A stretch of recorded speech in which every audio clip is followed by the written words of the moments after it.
Greetings, family. Welcome to the Professional Women in Wellness Podcast, a sacred space where we explore what it truly means to thrive from the inside out. I'm your host, Karima, creator of the Temples Method. And this show invites women leaders, healers, and change makers to share their journeys of regulation, realignment, and rising into sacred living. Tonight, I have a woman leader who is an amazing change maker, and I would like her to introduce herself and tell you everything about who she is before we dive into this podcast. Dr. Hina, welcome to the Professional Woman in Wellness Podcast. Thank you so much, Karima. I am grateful and honored to be here today. Mm-hmm. I am a social impact leader, so I do run different businesses which create a positive social impact for the community. Mm-hmm. I am currently also vice president of Communities Council on ethnic issues, where we advocate for pressing issues in migrant communities in our region, whether Mm-hmm. it on the state basis or take it further by doing submissions to make changes in the law. I'm a mom of two amazing kids, and most importantly, out of all these identities, I feel one thing which really strongly reflects who I am today is I am a childhood sexual abuse survivor and a fierce advocate for prevention of childhood sexual abuse, and also stronger laws when it comes to protecting survivors and making sure that perpetrators get the you know repercussions of the heinous crimes that they do. So Mm-hmm. yeah, I guess that's me in a nutshell. I work with young children through my safe circle and do workshops in the community to empower kids to speak up when it doesn't feel right and form a safe circle around them who they can reach out to when they are uncomfortable or confused about anything that's going on in their lives. Wow, this is such important work. Thank you so much for sharing. So, as I hear all of the things and titles and things that you're juggling, how are you really doing? Honestly, I'm feeling present and grateful right Mm-hmm. now. Life is full, yes. It is full of responsibility, purpose, and people because, Mm-hmm. I care deeply about my people. And today I feel grounded in that. And I've learned to check in with myself Mm-hmm. before I show up for others. And right now I feel calm, centered, and honored to be here in this conversation with you. So, Yes, yeah, thank you that's how so I'm much. feeling. Yeah, for being here. Listen, you take some time to share your story with our viewers, and we honor your presence as well. I know you're honored to be here, but we honor you for being here. So I just want to make sure you know that.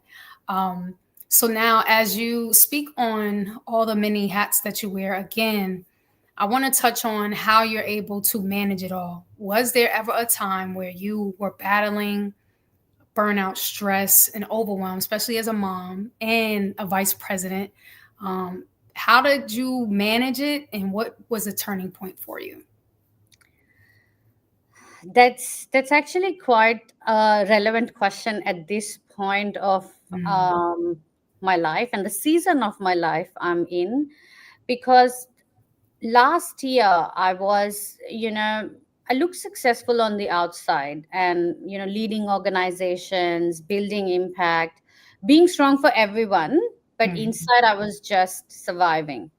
And I had come from a deep trauma earlier in life, and without realizing it I had learned how to perform strength, because strength was like a performance, like always had to do it. It didn't come from a place of safety.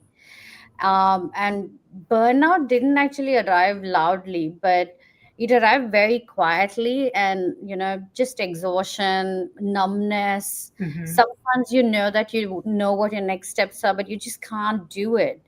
mhm. And realization that I was constantly pouring from an empty cup. Because this happens as women, right? We Yes. always want to give the best to everybody. We are, if we look at nature, women have always been the givers in the society, whether it's nurturing, whether it's, growing children, whether it's looking after the household.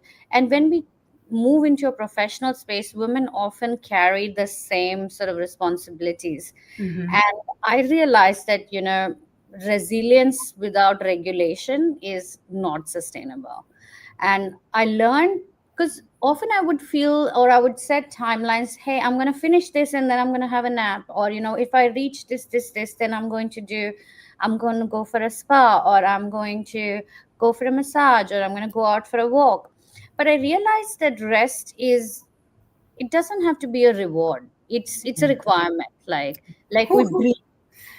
Like we breathe. Like, we Man. can't tell ourselves that, hey, if you finish your KPIs today, you can breathe. No, right? Mhm. We just breathe. And in the same way, rest shouldn't be a reward. And that's what I learned in my last year, when it was a really busy period of my time, preparing for Senate elections, Mhm. publishing my children's book, just a lot of things. Kids growing, the son getting into kinder too, a lots of changes. Just as moms itself, we have so much to look out for. And Yes. when I realized that rest is not a reward and it's a requirement, I started slowing down a little bit, and it made me realize that it doesn't make me weak. It makes me wiser, and Yes. it makes me more clearer and more compassionate, especially with myself. Because Mhm. as a public facing person who speaks to a lot of people in the community, if I'm not kind to myself, or if I'm not compassionate to myself, then the tagline that, compassionate leader, bold actions, doesn't mean anything. Correct.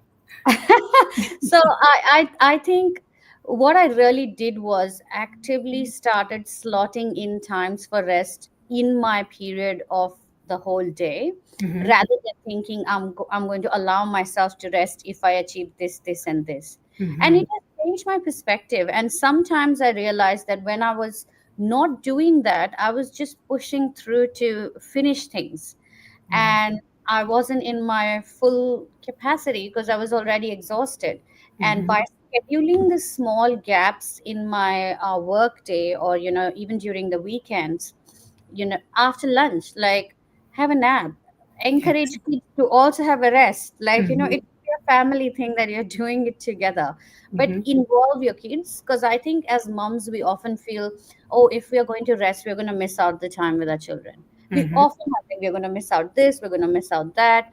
But I've now realized that, you know build that healthy habit in your family and in your little circle as well. So when Mhm. you say that you're about to rest for 45 minutes, people don't get shocked. They're like, okay, yeah, that's normal, right? Yes.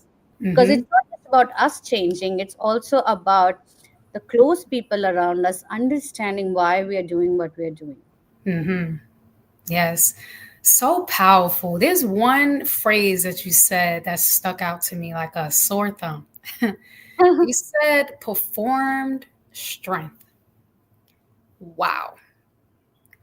And I'm wowing it because how many of us are simply performing day to day like we are moving secretly, right? When really majority of us are in survival mode. And this everything that you speak to is about the temple's method. It's about nurturing our whole selves before we can pour into other people. You also spoke on your cup being empty and how the ways that you began to fill your cup. So that it was a perfect segue into my next question. You have been embodying the temple's method and you have been moving from survival to sacred living. Do you believe you've reached your sacred living?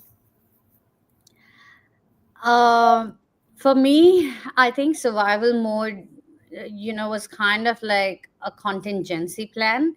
And Mm-hmm. now, since I've realized, and I'm embracing this new way of living, of guilt-free, rest, of giving time to myself. I feel that I'm aligning myself more with my internal inner child. Hmm. And sacred living it has to be intentional, because Yes. you can't just say these things and not do it. It has to be embodied in you. It has to be aligned with what your true inner self wants. Correct. And also I feel that, when we are just performing strength and when you're not actually embodying the sacred living, it you will know. You will Yes. know, the people around you will know, your nervous system will know. And Hmm. it will make you feel more exhausted. Like, you might have done a very small task, but if you're not aligned with where your true inner self wants to be or what it wants to do, it might be the biggest position in the world that you might have gotten into.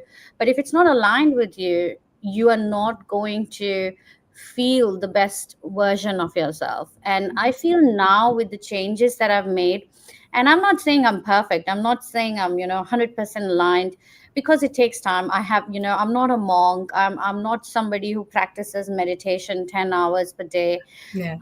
Because we all have busy lifestyles. A lot of times people are confused. They think, oh, meditating for hours is going to get me aligned to Hmm. myself. But it's not that. It's not just meditation. Meditation is a tool that you can Absolutely. use. But how connected are you with your inner child? Because all of Hmm. us has an inner child. And if we are not aligned with our inner child, and if we are not working in harmony, the grown up Hina could take 10 steps forward, but the little Hina can pull 20 steps back because she's not aligned. And then you might wonder that, why am I not getting the results that Hmm. I've working hard for? And that disappointment then leads to more exhaustion, leads to more resentment, and drives you further from the aligned life that you want to live. Yes, so amazing and powerful. You touched on nervous system regulation and embodiment. Those are two of the core factors when it comes to living a sacred life. You have to embody and you have to honor yourself in that embodiment and know when you are regulated in your nervous system. So, such powerful words. Um, how do you manage that in the workplace? That's the key, right?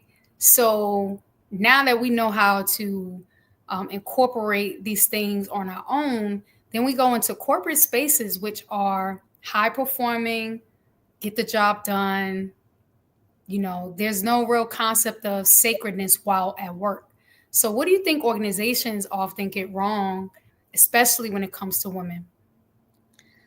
Well, I have worked in many organizations and I Yeah. run quite a few as well. And what I see a pattern in today's day and age is, many organization treats wellness as a program. It's not in their culture. So you Mhm. see, oh, they're having like yoga sessions once in a quarter and wellness emails that they send out once per fortnight.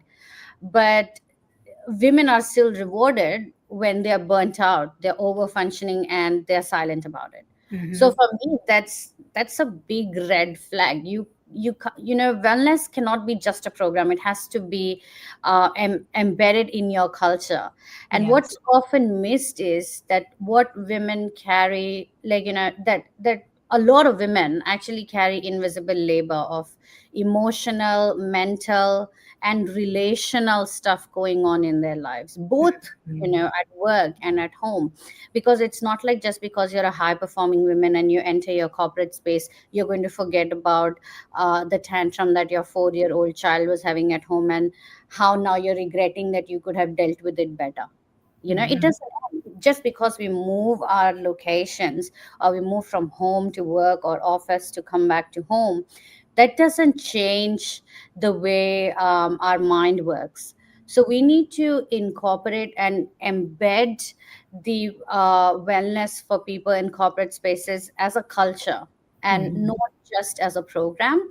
Because real wellness means psychological safety, Yes. flexible leadership models, boundaries that are respected and not punished. If you have set a healthy boundary with your senior or supervisor, saying, hey, it's Friday 6:30, and I believe that I've done everything that I could do in my capacity to finish what we're working on. I'm more than happy to pick it up on Monday when I come back.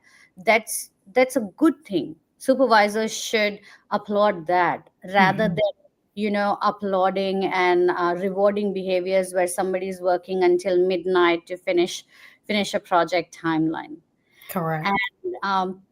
And I also feel that systems that allow women to be human and not heroic, those systems would work best and will help women to be more aligned in their workspaces as well. Because Mhm. when women feel safe, they Mhm. don't just perform better, they lead better as well. Because how many times we see women CEO, and this is again the media rhetoric as well. How many times we see a crazy woman CEO, she's losing her shit at everyone, but nobody shows the silent battles that she's fought with her Yes. supervisors to get to that point.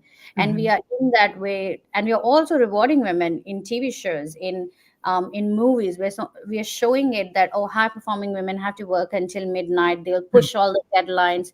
But no, that's not true. Mhm. There's something that needs to be better managed, whether it's like the workflow, whether it's the timelines you're working with. Instead of teaching women or empowering women with those tools, the society just rewards women who is going the extra mile over and above and then damaging her own body. And I think that needs to change in corporate spaces, in Mhm. work environments, to truly support women to live an aligned life, not just at home or not just have the responsibility of it as an individual, but as a community, as a workplace, as a society. Yes, 100%. Do you believe that companies are awakening to this, or you think it's a mute point? Well, as far as I know, that there are some really great organizations who are embodying these models and who are making sure that burnout is taken seriously.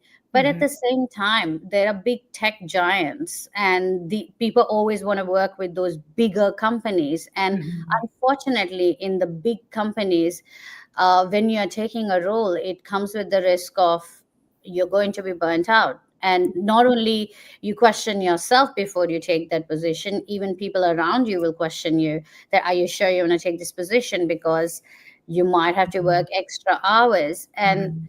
unfortunately, even though there's some work being done by organizations in this area, but Mhm. there's a lot more that needs to be done. There's a lot more we need to, because as I said, it has to be a culture. It doesn't have to be Yes. a program. I see a lot of wellness programs in organizations, but I don't see it from the perspective of actually embedding that into their culture, where nobody's allowed to work after work hours. That's it, period, Yeah. done, finish.